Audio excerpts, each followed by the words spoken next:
اتنے میں صدائی اللہ کے گھر سے مبارک ہو شہ ہر دو جہاں تشریف لے آئے مبارک ہو محمد مصطفیٰ تشریف لے آئے مولایا صلی وسلم دائما ابدا علی حبیبہ خیر الخلق کلہم مولایا صلی وسلم دائما ابدا علی حبیبہ خیر الخلق کلہم محمد سید الکونین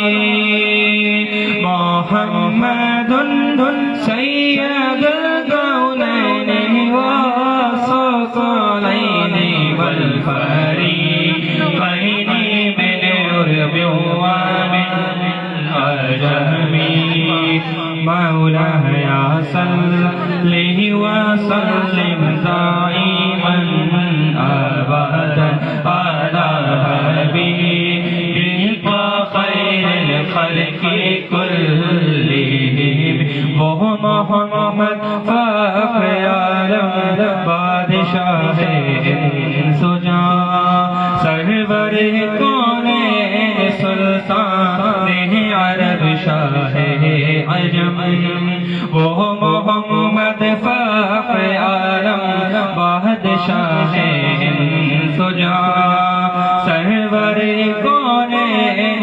سلطان عرب شاہ عجم ایک دن جبریل سے کہنے لگے شاہ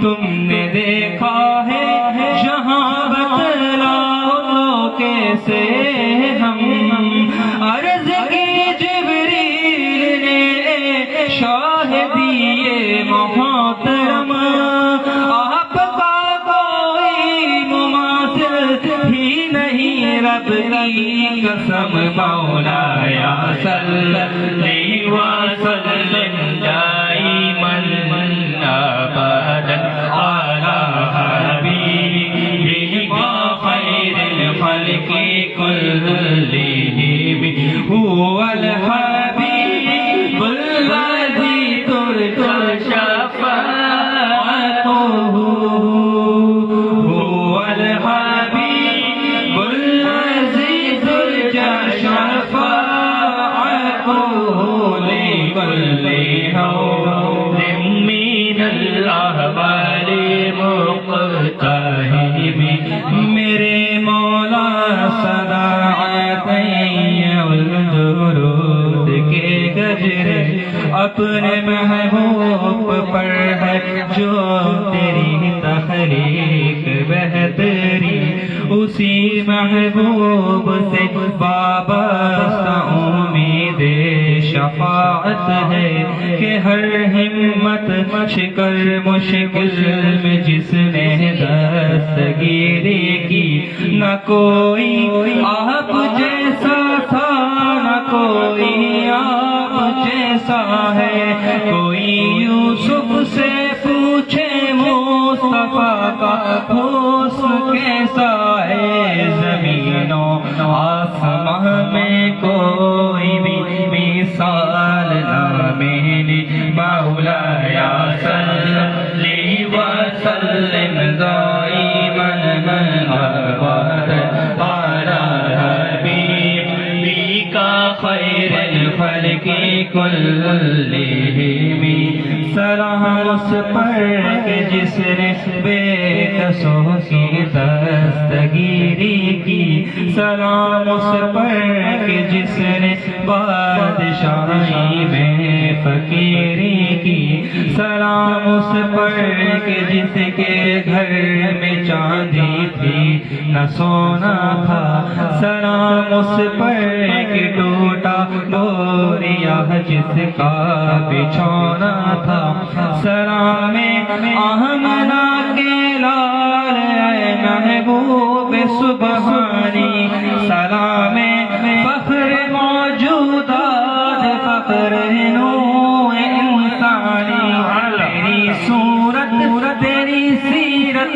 تیرا نقشہ تیرا جلوہ، تبسم گفتگو بندہ نوازی خندہ پیشانی، تیرا در ہو میرا سر ہو، میرا دل ہو تیرا گھر ہو، تمنا مختصر سی ہے مگر تمہید تو لہنی، مولایا صلی وسلم دائما ابدا علی حبیبک خیر الخلق کلہم، مولایا صلی وسلم دائما ابدا علی حبیبک خیر الخلق کلہم۔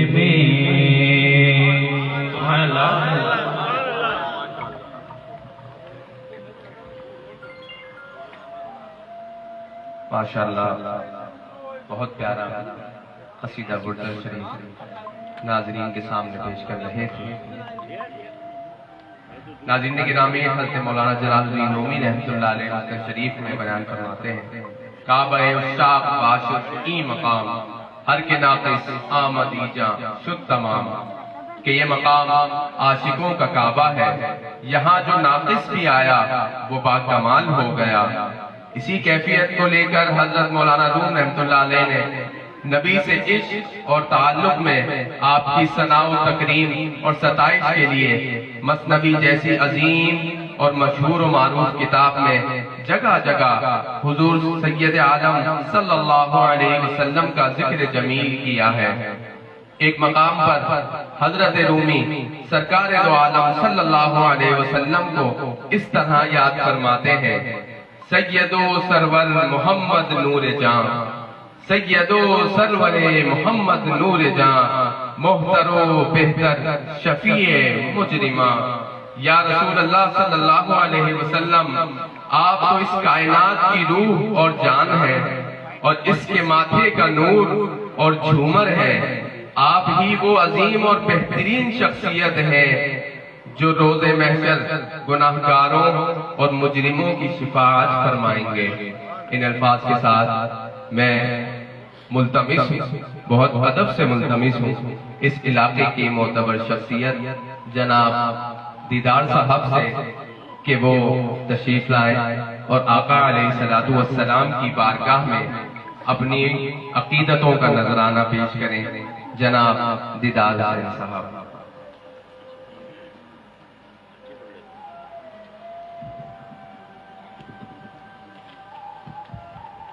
بسم اللہ الرحمن الرحیم۔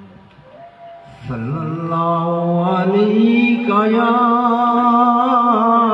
یا رسول اللہ، وسلم علیہ یا حبیب اللہ۔ سنو عرض میری کملی والے، کوئی کیا جانے کوئی کیا جانے، میری دل کی لگی کملی والے۔ سنو عرض میری کملی والے، دامن میں لگی ہے جاؤں کہاں، در چھوڑ تیرا اب جاؤں کہاں۔ یا شاعر عرب میری مدد کرو، میں تو جڑ گئی کملی والے۔ کچھ بس نہ چلے مجبور ہوں جو اپنے ہیں ان سے دور ہوں میں، ہو کے کہہ نہ سکے کچھ کہہ نہ سکوں، مشکل میں پڑی کملی والے، سنو عرض میری کملی والے، یوں دن بدلے کچھ دکھیا کے، بجلی سی گری شمع بنی، ان عادیوں کا رخ پھیر دو، نبیوں کا نبی کملی والے، کملی والے، کملی والے۔ سبحان اللہ و بحمدہ، سبحان اللہ العظیم۔ انتہائی آپ کا ممنون مشکور رضا صاحب، بہت شکریہ، جزاک اللہ۔ اللہ تعالیٰ صورت اور شکل و شبہات سے منزہ اور پاک ہے۔ انسان کامل یعنی انبیاء اور اولیاء کرام اللہ کی انہی صفات کے مظہر اور آئینہ ہے۔ نبی مکرم صلی اللہ علیہ وسلم کی ذات اقدس تمام مخلوقات میں سب سے بلند تر اور اللہ تعالیٰ کی صفات کی سب سے زیادہ حامل ہے۔ مولانا روم رحمت اللہ علیہ فرماتے ہیں کہ ہر شخص کی صلاحیتوں اور ظرف کی حد ہے، لیکن پوری انسانیت میں نبی صلی اللہ علیہ وسلم کی ذات مبارک کو منفرد اور سب سے اعلیٰ عرفہ مقام حاصل ہے۔ آپ علیہ الصلوۃ والسلام ورفعنا لک ذکرک کے مقام پر فائز المرام ہیں۔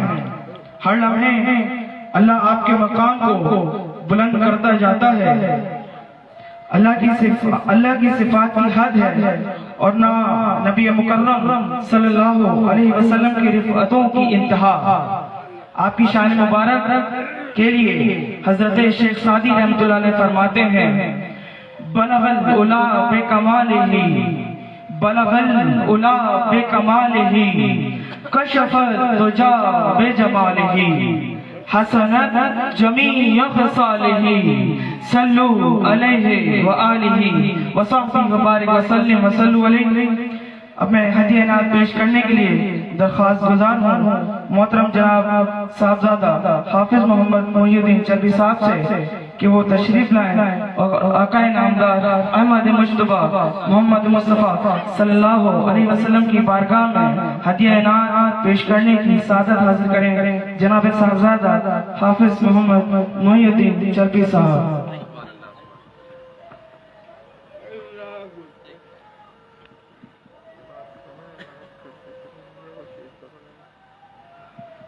صلی علی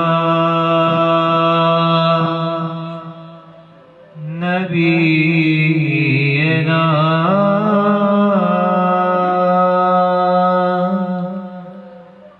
صلی علی محمد صلی علی شفیعنا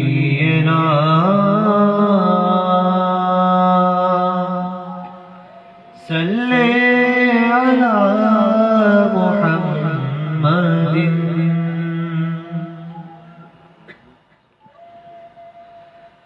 ان کی محفل میں کبھی اپنی بھی سنوائی ہو،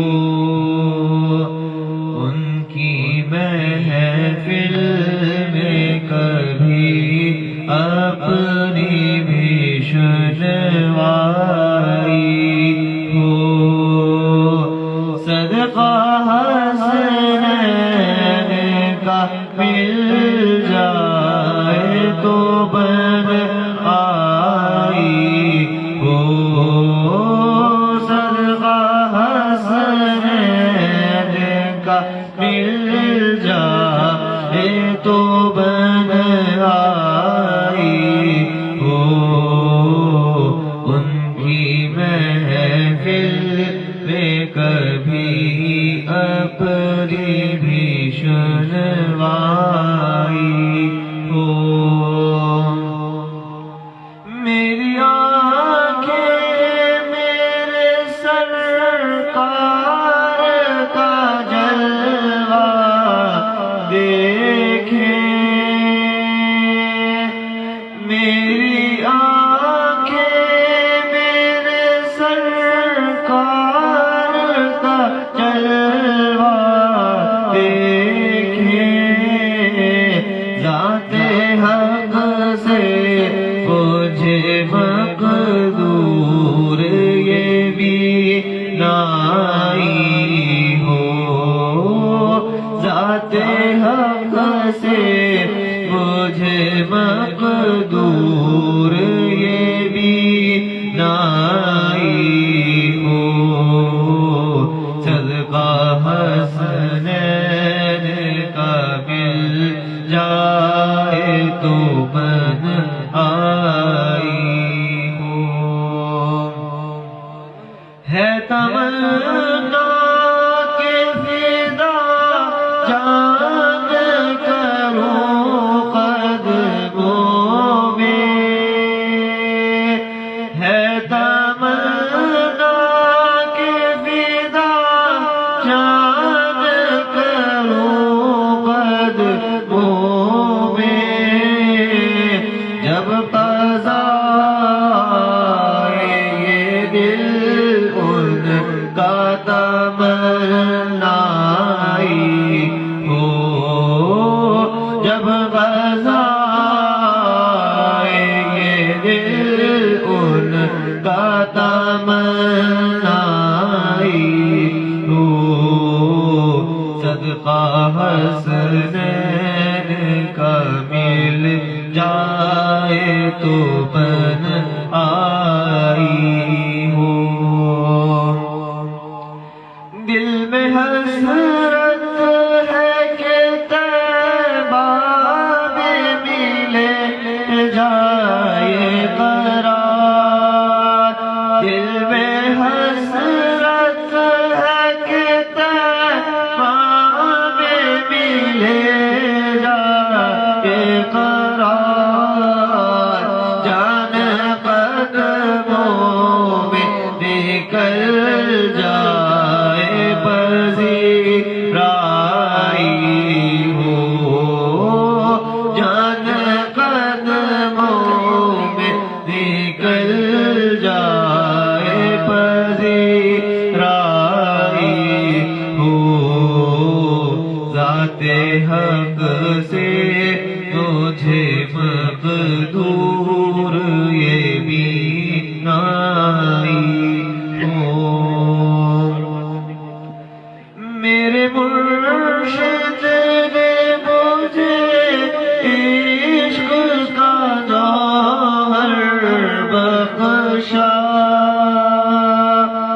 میرے مرشد نے مجھے عشق کا جوہر بخشا لطف ان کا تھا کہ منزل کی شناسائی ہو لطف ان کا تھا کہ منزل کی شناسائی ہو صدقہ حسنین کا مل جائے تو من آئی ہو صدقہ آل ملے جائے نصیبہ سب کا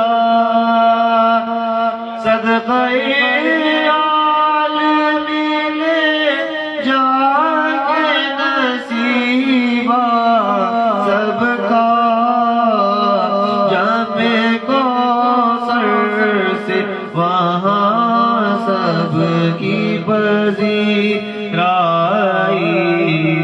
ہو جامع کوثر سے وہاں سب کی پذیرائی ہو صدقہ حسنین کا مل جائے تو بن آئی ہوں جن سے ملنا ہے ہمیں بعد کی منزل میرا پیر جن سے ملنا ہے ہمیں بعد کی منزل میرا پیر کیا ہی بہتر ہو ابھی سے ہی شناسائی ہو کیا ہی بہتر ہو ابھی سے ہی شناسائی ہو صدقہ حسنین کا مل جائے تو بن آئی ہوں باغ جنت میں سیادت ہے مسلم ان کی باغ جنت میں سیادت ہے مسلم ان کی دل میرا آل محمد کا ہی سودائی ہو دل میرا آل محمد کا ہی سودائی ہو صدقہ حسنین کا مل جائے تو بن آئی ہو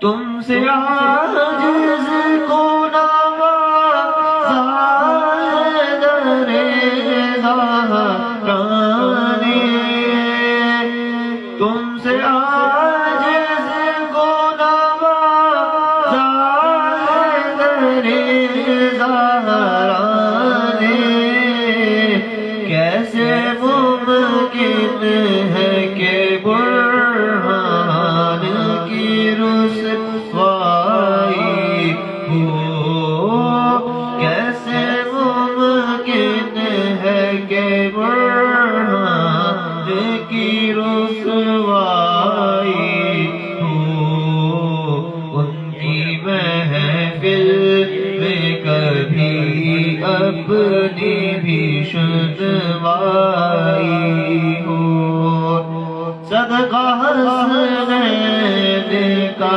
مل جائے تو بن آئی ہو سبحان اللہ صاحبزادہ حافظ محمد محی الدین چنپی صاحب اپنے شیخ کا لکھا ہوا کلام پیش کر رہے تھے ہر کی خدمت کر دو مخدوم شد ہر کے خود را بینو محروم شد مولوی ہرگز نہ شد مولائے رو تا غلام شمس تبریزی نہ شد مولانا روم از خود فرماتے ہیں کہ اگر شمس تبریز سے ملاقات نہیں ہوتی تو وہ مولوی سے مولائے روم کبھی بھی نہ بن پاتے مولائے روم بننے کے لیے شمس تبریز سے ملاقات ضروری تھی اسی کے بعد تو وہ جوہر نمایاں ہوئے کہ مٹی سے روح کا سفر مکمل ہوا روح انسانی اور روح آدم سے واقفیت ہوئی محدودیت سے لامحدودیت اور مکان سے لامکان میں داخل ہوئے اور اللہ کا رنگ اختیار کیا سورہ بقرہ میں ارشاد ہے صبغۃ اللہ ومن احسن من اللہ صبغہ اللہ کا رنگ اور کس کا رنگ ہے اللہ سے بہتر حضرت مولوی سے مولائے روم بن گئے اور اللہ کی ذات میں ڈوب کر اپنی ہستی کو فنا کر دیا جس کا نتیجہ یہ ہے کہ آج تک آپ کی ذات مبارک اور آپ کی تصنیفات سالکین کے لیے مشعل راہ ہے ہر نبی اور ولی اللہ بشمول حضرت مولانا جلال الدین رومی رحمۃ اللہ علیہ کی تعلیمات کا مقصد یہی ہے کہ وہ اپنے پیروکاروں اور عقیدت مندوں کو اللہ تعالیٰ سے روشناس کرانا چاہتے ہیں۔ نبی کریم کی بھی یہی تعلیمات ہیں۔ آپ کا ارشاد گرامی ہے، نماز مومن کی معراج ہے، جو اسی منزل اور مقام کے حصول کی طرف اشارہ ہے۔ شریعت اور طریقت کی تعلیمات قدم بقدم رہنمائی کر کے انسان کو اس منزل پر پہنچا دیتی ہیں۔ یہی تعلیمات کا کل مقصد اور رشد و ہدایت کا حاصل ہے۔ اللہ کا شکر ہے کہ نبی مکرم صلی اللہ علیہ وسلم کے صدقے اور تعلیمات کے طفیل اللہ نے ہم سب پر اپنا فضل کیا اور ان حقیقتوں کا شعور بخشا۔ اب میں ثنا خان رسول کو دعوت دینا چاہتا ہوں جناب کاشان صاحب کہ وہ آئیں اور آقا علیہ السلام کی بارگاہ میں نعت کا ہدیہ اور منقبت بھی پیش کریں۔ جناب کاشان حیدر صاحب۔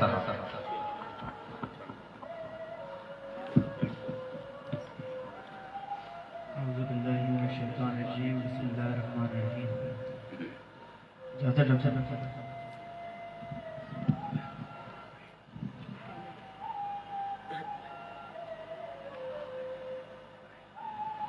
صلی اللہ علیہ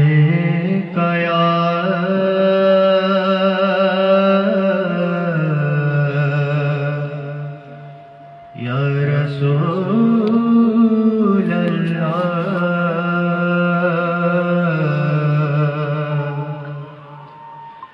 وسلم علیک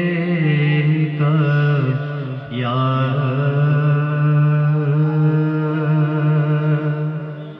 حبیب اللہ۔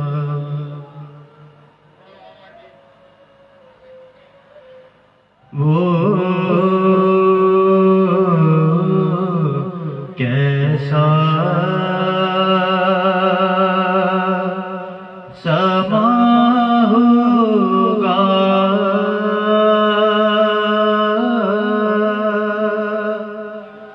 کیسی وہ گھڑی ہوگی، وہ کیسا سما ہوگا،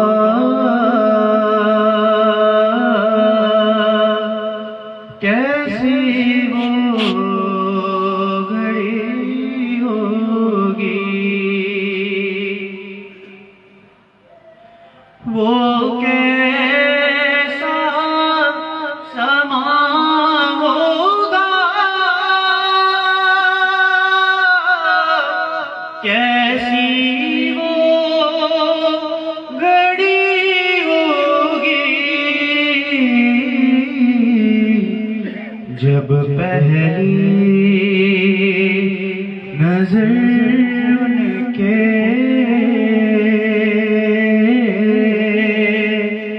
روضے پہ پڑی ہوگی، جب پہلی نظر ان کے روضے پہ پڑی ہوگی، یہ کوچے جانا ہے، آہستہ قدم رکھنا، آہستہ قدم رکھنا،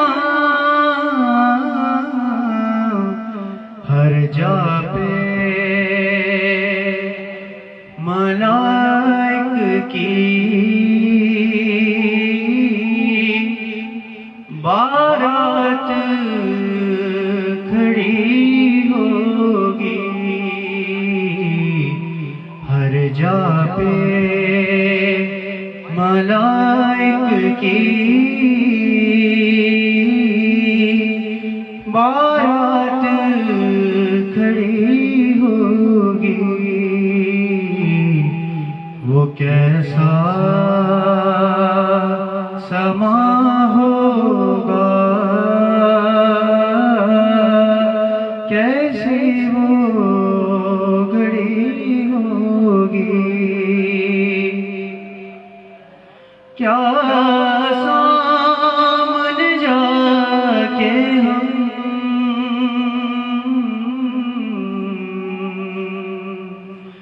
حال کو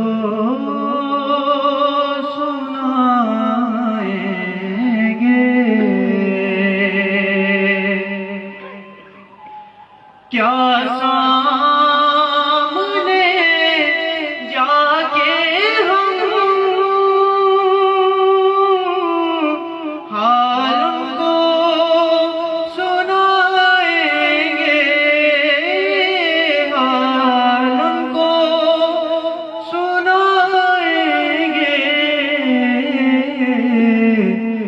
سرکار کا در ہوگا، عرشوں کی جڑی ہوگی، سرکار کا در ہوگا، عرشوں کی جڑی ہوگی، وہ کیسا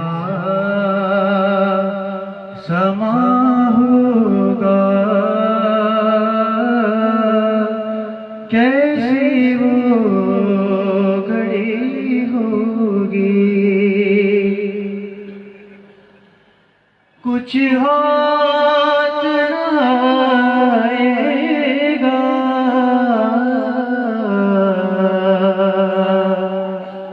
آقا سے جدا رہ کر، کچھ ہاتھ نہ آئے گا، آقا سے جدا رہ کر،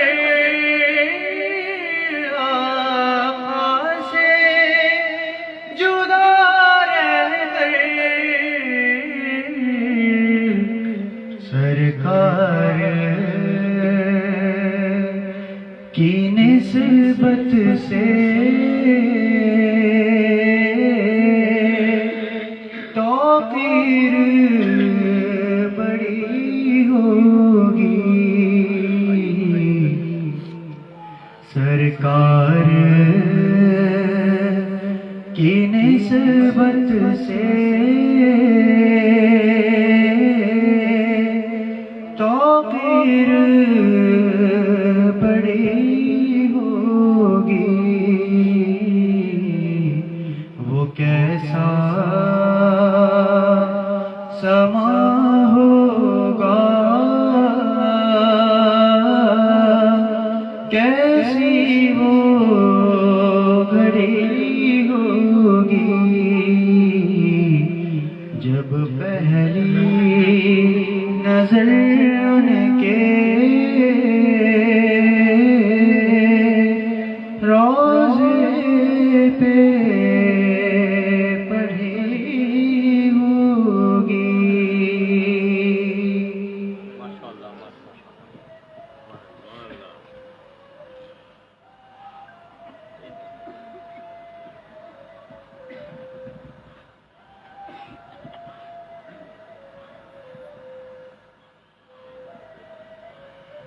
نور کی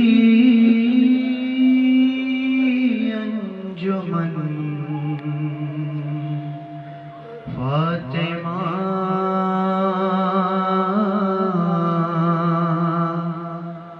نور کی انجمن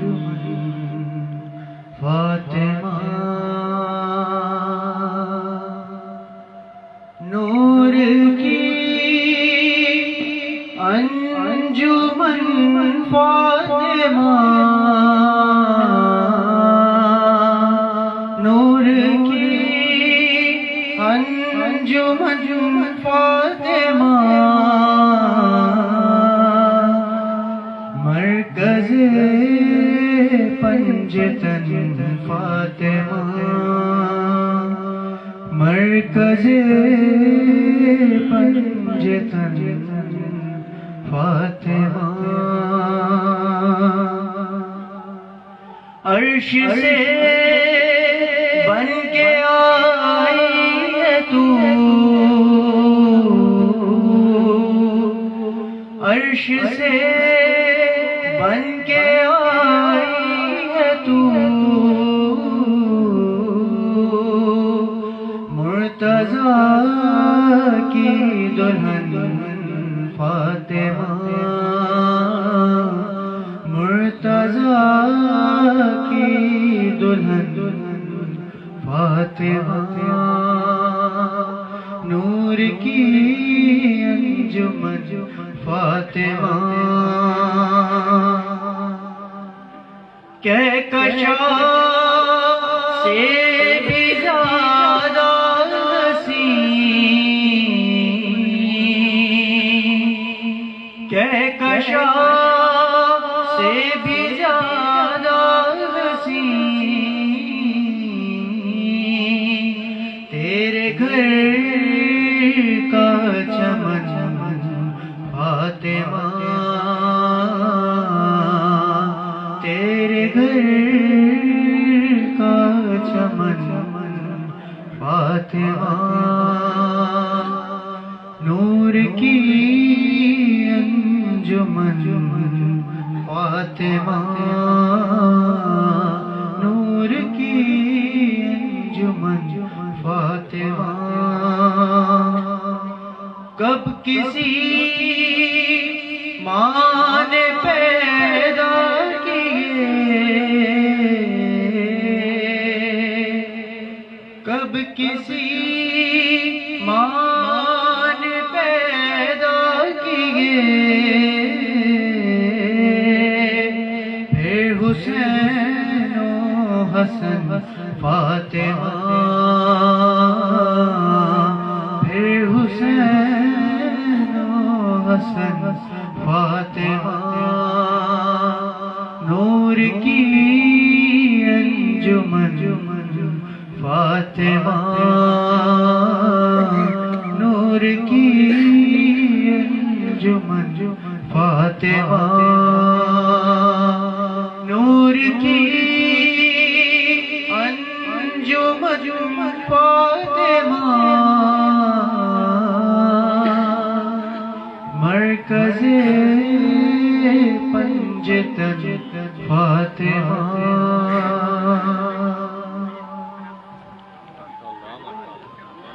سبحان اللہ و بحمدہ سبحان اللہ العظیم. یہ تھے جناب کاشان حیدر صاحب جو کہ انتہائی خوش الحانی سے نعت رسول مقبول اور منقبت شریف پیش کرنے کی سعادت حاصل کر رہے تھے. انتہائی مختصر وقت کے ساتھ علامہ اقبال رحمۃ اللہ علیہ مولانا روم کا حوالہ دیتے ہوئے فرماتے ہیں برو یمن در دل باز کردن برو یمن در دل باز کردن ز خاک من جہاں بے ساز کردن ز فیض او گرفتم اعتبارے ز فیض او گرفتم اعتبارے کہ با من ماہ و انجم ساز کردن. رومی رحمت اللہ علیہ کے شاعرانہ کلام نے مجھ پر دل کے دروازے وا کر دیے اور میری مٹی سے ایک جہاں پیدا کیا یعنی میرے اندر نئی اور حقیقی دنیا کو پیدا کیا. میں نے اس کے فیض سے اعتبار حاصل کیا کہ چاند اور ستارے بھی مجھ سے آشنا ہو گئے یعنی دنیا کے علاوہ فطرت خداوندی کے نزدیک بھی میری وقت تو اہمیت میں اضافہ ہو گیا. اسی کے ساتھ میں مولانا روم رحمت اللہ علیہ کی حیات مبارکہ کو خراج تحسین پیش کرنے کے لیے دعوت خطاب دینا چاہتا ہوں محترم جناب صاحبزادہ حافظ محمد محی الدین چربی صاحب کو کہ وہ تشریف لائیں اور مولانا روم رحمت اللہ علیہ کی سپاس نامہ پیش کرنے کی سعادت حاصل کریں.